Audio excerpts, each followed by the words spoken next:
Hello, my name is Laurie Siebert. I'm a CPA, CFP, and accredited estate planner.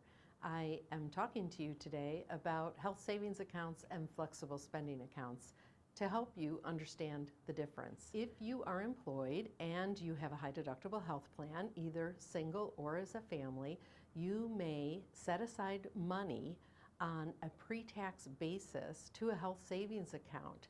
And those amounts vary depending, again, if you're single or family.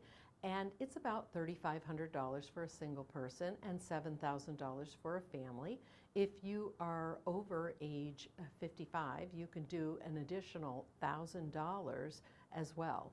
And the power of the pre-tax benefit is you are not subject to federal tax, state tax, Medicare tax, Social Security tax.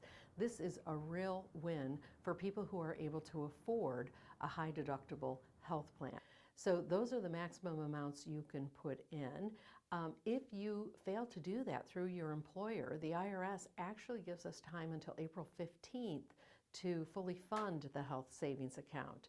Now, you won't get the full tax benefit that you do if you do it through the employer, because that means you're doing it through your tax return, and you're not going to get the tax savings on the Social Security or Medicare tax, but you still would get the deduction for federal and state.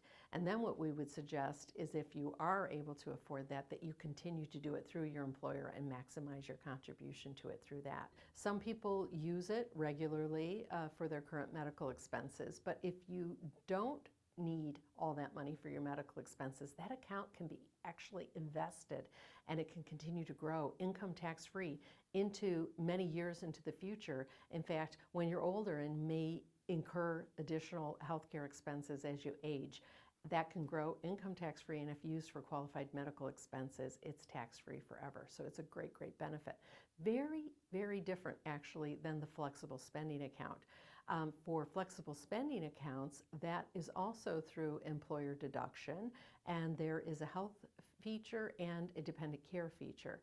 The health feature is about $2,500 a year. The difference is, in the flexible spending account, is you actually have to use it within a certain period of time, and you want to consult with your HR folks to make sure that you know what kind of plan you have as to when you have to spend that money. So that's a flexible spending account for health care. For dependent care, it's capped at $5,000, and that's per family.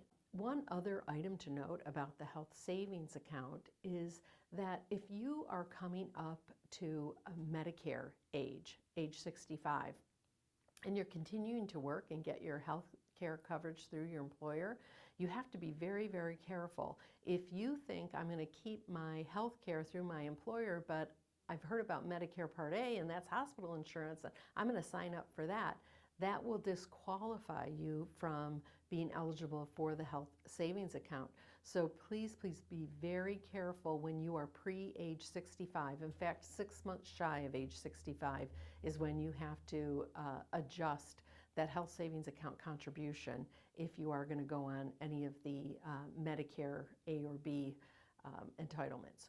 So if you want to learn more, we have lots of information, valleynationalgroup.com, and you can visit us on our YouTube channel to learn more about various aspects of your financial life.